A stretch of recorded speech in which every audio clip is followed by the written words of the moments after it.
Back, sweet home Chicago.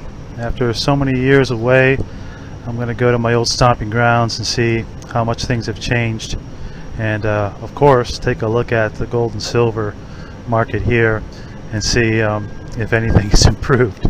I can tell you one thing for sure that is not improved is the public transit system.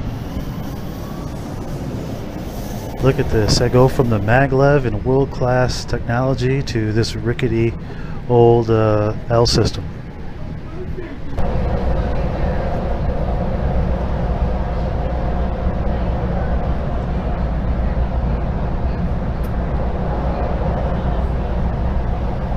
Yeah, it's really quite different to accept. I mean, these L trains, I had forgotten exactly how slow they were, but at some points during their lines they stop and they actually slow down to a crawl across corners, and so to get someplace it just takes forever, even though the city of Chicago is much smaller than Shanghai. But wow, I tell you what, if you want to improve an economy and you want to get things rolling again in the United States, what you do is you get a credit-based system and you start to fund these infrastructure projects to upgrade or rebuild the transit systems, and that'll put people to work and that'll get everybody on the right track for 21st century and beyond.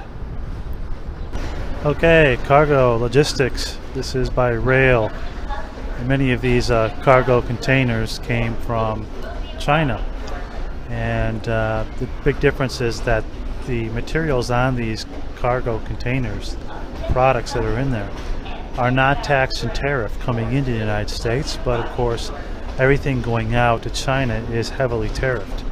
And this model called globalization cannot work. It never had a chance to work, and it certainly is not a model that is going to bring prosperity to the West.